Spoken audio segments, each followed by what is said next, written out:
Bonjour, dans cette vidéo nous allons voir comment utiliser la calculatrice AutoCAD. Sans plus tarder, commençons. Supposons qu'on a un dessin là et peut-être que on aimerait vérifier rapidement peut-être un petit calcul. Par exemple ici, supposons qu'on a ça, peut-être un 4,96 par bon 4,96 par 8,41. Auparavant, bon, comme la plupart d'entre nous, qu'est-ce qu'on faisait? On venait ici, on prenait la calculatrice de notre PC ou une calculatrice qu'on a à portée de main et on venait, on faisait 4,96 multiplié par 4,96 multiplié par 4,96 multiplié par 8,41 si on voulait savoir la surface. Donc ça nous dit 47,71. Voilà. Sachez que sur AutoCAD aussi, vous avez la possibilité d'utiliser la calculatrice. Comment on fait? Vous venez ici, vous mettez cal. Voilà. Et vous faites entrer. Elle va nous vous demander quelle est l'expression. Donc, nous, l'expression qu'on veut vérifier, c'est 4,96 multiplié par 8,41. On fait entrer. Donc, du coup, ça nous dit que ça fait 41, 71, 36. La même valeur qu'on a utilisée ici sur notre calculatrice. Cette commande peut être très utile lorsque bon, vous n'avez pas besoin lorsque vous ne voulez pas faire des allers-retours entre la calculatrice ici et AutoCAD. Vous pouvez directement faire n'importe quel calcul sur cette commande. On va ici même une addition et une soustraction. On fait donc cal. Voilà, on fait entrer. Quelle est l'expression? On va dire par exemple 4,96 plus 8,41. Donc ça nous donne 13,37 et on peut vérifier ici 4,96 plus 8,41, ça donne 13,37. Par exemple, on peut aussi utiliser la même commande, on fait cal, entrée, on va faire une soustraction, donc 8,41 moins 4,96. Donc ça donne 3,45. On revient ici, on fait 8,41 moins 4,96.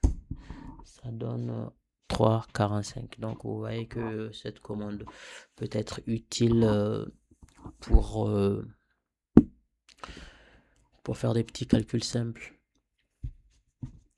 Vous avez aussi la possibilité d'utiliser cette commande pour faire d'autres choses. Par exemple, supposons qu'on a un rectangle.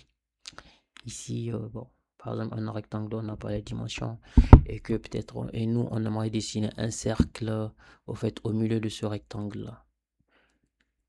On a la possibilité de le faire. Qu'est-ce qu'on fait d'abord? Dans un premier temps, on vient donc ici cercle. Et après, au lieu de taper 3 points de points ou TTR, on vient ici, on utilise apostrophe et on fait cal.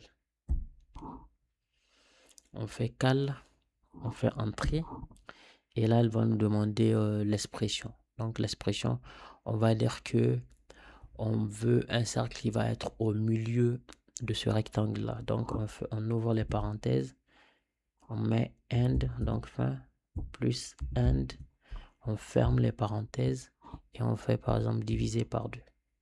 On fait entrer. Donc, il me dit sélectionner un objet end. Donc, ici, on va dire, on veut ce bord-là. Il dit sélectionner un autre objet end.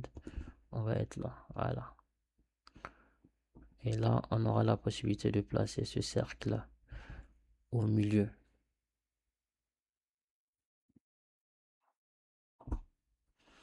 Donc, bon, je répète la commande pour ceux qui n'ont pas suivi. On peut taper cercle. On fait cercle. Au lieu de choisir les 3 points, on fait apostrophe. Et on utilise cal. Il va me demander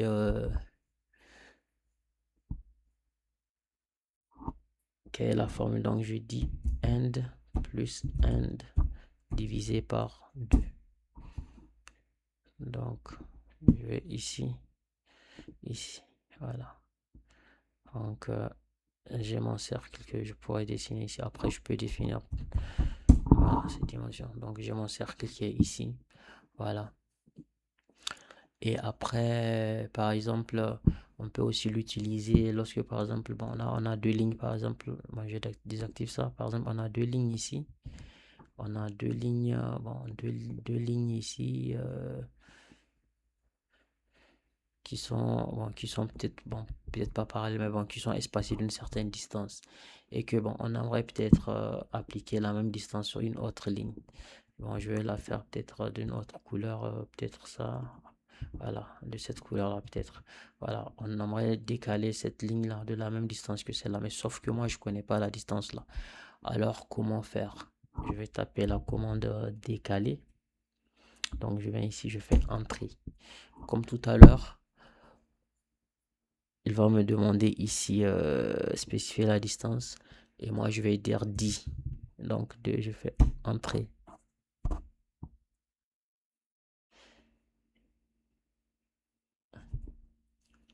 Non, en fait, je fais ici. Qu'est-ce que je fais? Je fais décaler.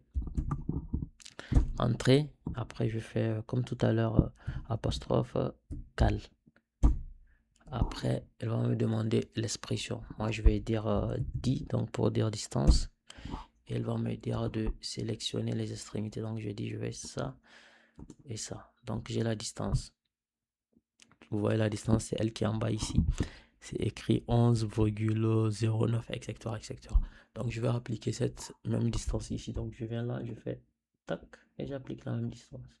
Voilà. Donc, vous voyez que la commande est assez pratique.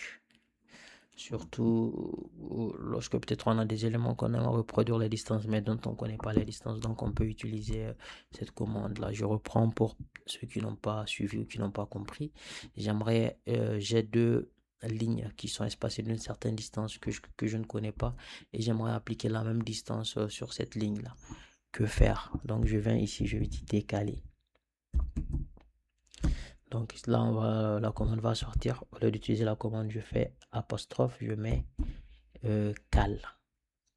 Et il va me demander quelle est l'expression. Moi, je vais dire distance. Donc 10, je fais entrer. Il me dit de sélectionner les extrémités. Donc je sélectionne ça et ça. Donc ici, j'ai en bas la distance 11,09, on va dire. À peu près 11,09.